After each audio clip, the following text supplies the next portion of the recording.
Hello all.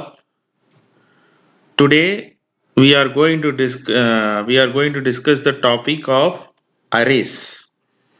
Okay, so array is the basic data structure we have to learn to store multiple data which will be the similar kind of data types. Say for an example, here we will see that I am storing a equal to 10. I am storing 10 is an integer. I am storing 10 integer to the a variable. Okay, so the 10 is stored in the a. Okay, so saving one data is not a big issue in our programming terminology. Consider that if I want to store 500 data, so for that we have to use 500 variables, which will be the not in the proper executable way in the programming terminology. So for to overcome this one, we are going for arrays. Say for an example, if I want to store array of 6 variables, for in that I need to initiate the arrays. So I have to initiate the array of 6. Here I mention as 5. Actually it is 6. Okay. So please note it as imagine it as 6. Okay. So if I want to initiate 6 continuous memory means I need to allocate like this. Okay. So I need to allocate int a of square bracket the total memory size either it will be the 5, 4, 3, anything is there, we have to give, and then we have to close the square bracket. This particular a of 5, a square bracket of 5, it denotes the total memory size is in the integer. So actually the latest compilers are considering the integer data types, each integer data type memory as 4 bytes. So here totally I am having 1, 2, 3, 4, 5, 6. 6 continuous block I am allocating for storing the 6 data in my array. So 6 fours are 24. So totally 24 bytes continuously I can allocate initially using arrays. Not only 24, based upon the size of an array, the n number of bytes will be allocated here. But to access the each and every block continuously I need to access. For example, here I am storing 56, 67, 90, 101, 32 and 6. I am storing all the particular numbers in separate memory space. But I have to access when I want to access the 56, the next number I need to access is 67. The next number is 90. The next number is 101. So on, I need to access my data procedurally. For example, sequentially means I need to go for indexing purpose. It is like when we are going to the restaurant, there will be the number of pages are there. Page number 1, vegetarian dish. Page number 2, non-vegetarian dish. Page number 3, ice cream and salads. Likewise, they are separating each page is having different kind of data. No, so likewise here each number of block is having the different kind of data, but I have to access it. For that accessing, I need the index. So array will automatically allocate the index from 0 and it will end with n minus 1. For example, here I am allocating 6 memory space. So 0, 1, 2, 3, 4, 5. It will allocate the index like this. Using the loop, we can also change this index, we can access it. But default allocation, index allocation of an array will be always start from 0 only. So, for example, I want to access 101 means I need to I need to just get the index of 3. If I want to access 6, I need to get the index of 5. Likewise, our particular array works on the background of a program. Let's go to the program now. As a first program, we are going to see that how to basically print the elements in an array.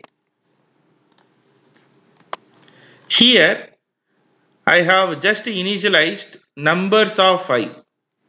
Okay, so here numbers is a integer variable. 5 is a total memory size. So as I told you, each and every other integer is having 4 bytes.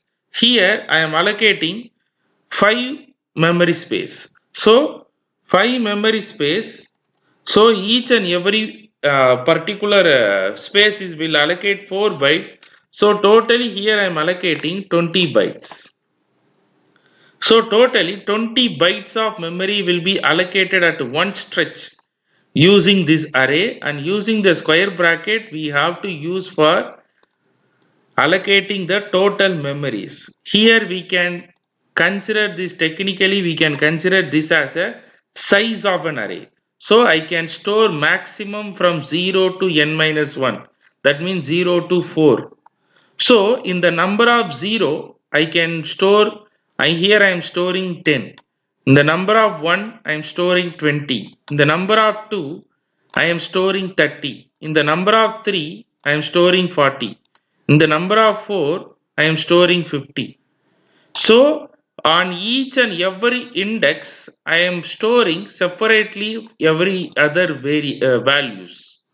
If we want to print those values, as like the same procedure in C program, we have to use the percentage %d, comma, number of zeros, number of ones, number of twos.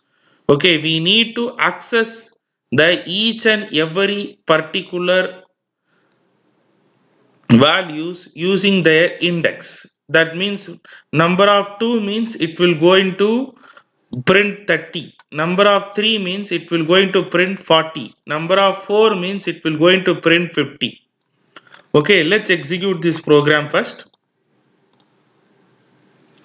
Here you see that as per my index, it will going to start printing my elements. So we need to importantly note that using the index variable, using the index value only, we can access the data in the array. This is the initial introduction.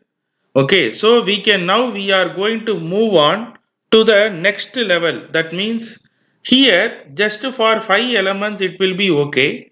Consider that I need to get 10 elements. I need to print 100 elements. In that purpose, we need to get the array as an input. So how to get array as an input? That means here in the next program, I am going to demonstrate you as how to get array as an input. Here you see that I am declaring int as n, and I am getting the n particular n from the user, n value from the user.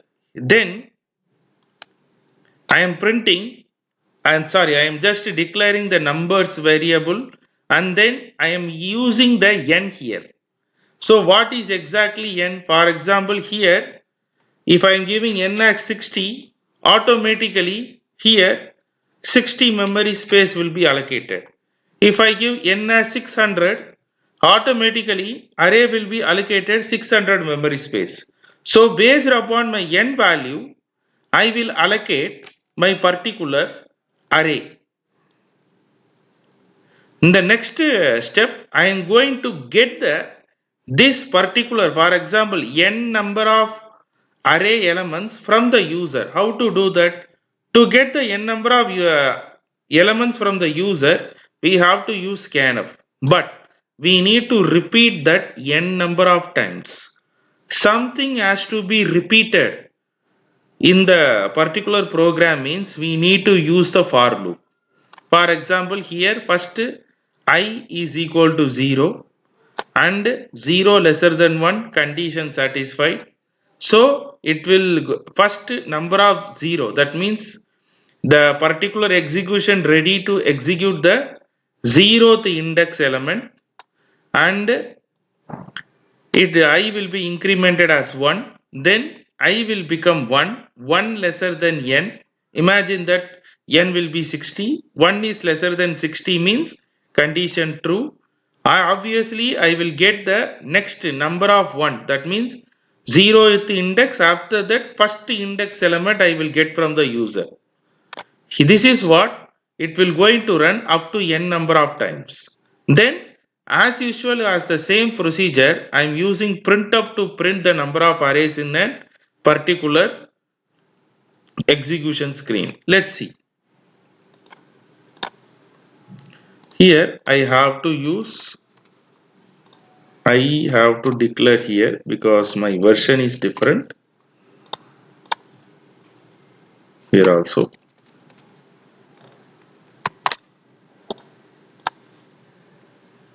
Here first I am going to declare n as 15. So totally I am going to get 15 element from the user. 90, 12, sorry 21, 4, 5, 12. So 1, 2, 3, 4, 5 elements I got 8 and 67. So totally how many elements currently? 1, 2, 3, 4, 5, 6, 7. 56, 61, 45. 1, 2, 3, 4, 5, 6, 7, 8, 9, 10. And 10, 9, 2, 8. So 8 already I repeated. So I don't want to repeat anything. It will accept the repeated value, but here I don't want to repeat.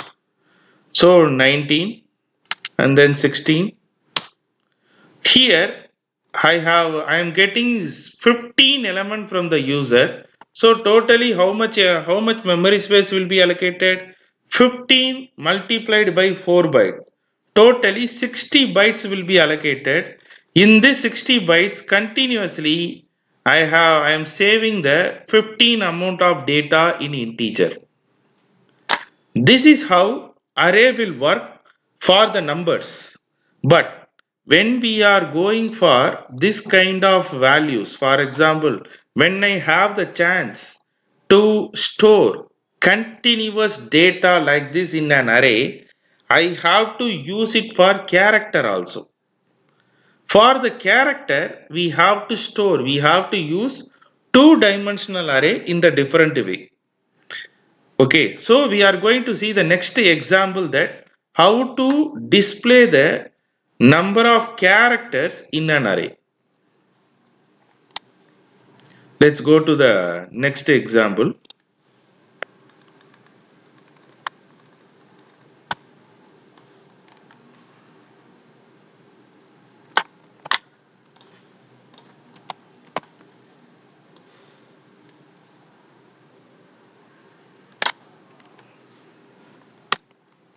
Here, I am just storing my tiffin items: idli, dosa, vada, samosa, upma, pakoda, punugu, bhaji, puri, and chapati. Okay, here I am storing all the particular characters, a group of characters. Here in C program we can call it as strings. Okay, I am just storing the group of characters in every other index. Okay, so this is what we have to initialize the arrays like this. We have to use the flower bracket and we need to mention the element inside it. In the next example, you will going to experience the different kind of program. In that you will understand better. Initially, if I want to fix the number of values in my index means I have to use the flower bracket like this. Here what it will going to how it will going to print means, let me execute first, then you will understand better.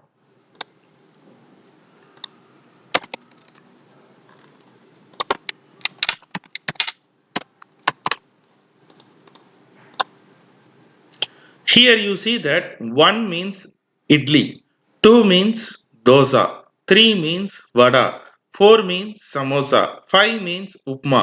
So you see that the particular numbering will be there. As usual, their data is there.